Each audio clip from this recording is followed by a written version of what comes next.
Bobby Gunn vs. Marcelo Tavares. Billed as the first bare-knuckle boxing event in the USA since 1889, the card featured former Ultimate Fighting Championship heavyweight king Ricco Rodriguez, former UFC fighter Bec Rawlings, as well as the man widely considered the best bare-knuckle boxer in the world, Bobby Gunn.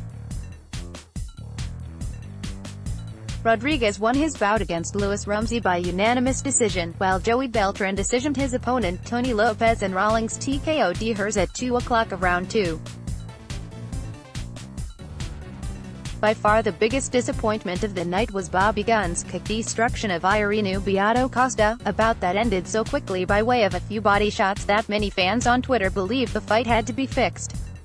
Considering Gunn has faced off in the ring against the likes of Roy Jones Jr., and Costa made it to the 4th round before being stopped by Joseph Parker, this fight had the chance to show off high-level boxing with no gloves but ended up miring the inaugural event in controversy. Nonetheless, it will be interesting to see what other fading stars the promotion can get if it grows, and what, if any, impact bare-knuckle boxing can have on the combat sports scene. But there were a few other, conventional, gloved bouts of the sweet science this weekend that warrant mention.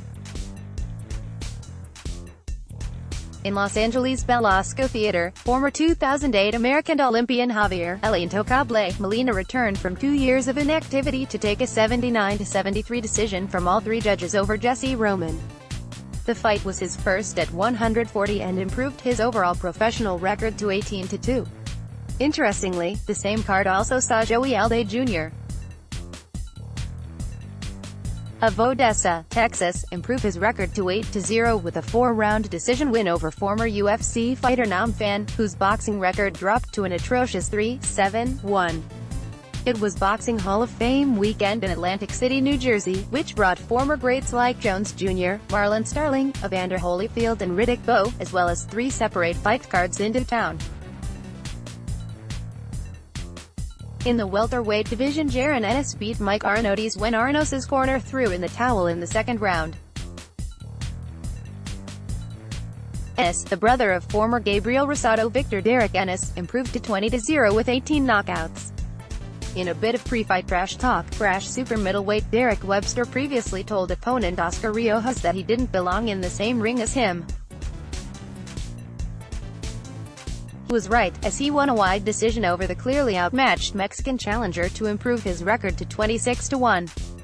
With the win, Webster won the American Boxing Federation Continental Americas title, which is apparently a thing. Providence, Rhode Island, featherweight Toka Clary fought for the first time under the tutelage of Freddie Roach after demoting longtime trainer Peter Manfredo Sr. to chief second, and earned himself a decision win over Emmanuel Dominguez, improving his record to 25-1. Clary, whose name means "war child," was once a vaunted prospect signed with Top Rank, until he was knocked out by Jehan Gemino. Now signed with Evander Holyfield's Real Deal Sports and Entertainment, Clary is currently ranked 11th by the WBA. In Melbourne, Australia, light heavyweight contender Blake Caparello dropped fellow Australian Trent Broadhurst 3 times in a first-round stoppage. Caparello, who is promoted by Lou DiBella, has faltered in the face of top-level competition, with his 3 losses coming in bouts with Isaac Chilemba, Andre Dirrell and Sergey Kovalev, but by defeating Broadhurst faster than hype prospect Dimitri Bivol was able to, he should be in line for another crack at a top opponent shortly. In Monterrey, Mexico, junior featherweight Emmanuel Navrat knocked out Jose San Martin in the 12th round to become the mandatory challenger for the winner of the June 16 Danny Roman Moises Flores fight. While this was far from a marquee weekend in boxing, the week ahead promises a ton of interesting matchups headlined by appearances by Diego De La Hoya and Mike Lee, the return of Tyson Fury, the rematch between Leo Santa Cruz and Abner Mares, and a bout between Jermell Charlo and Austin Trout.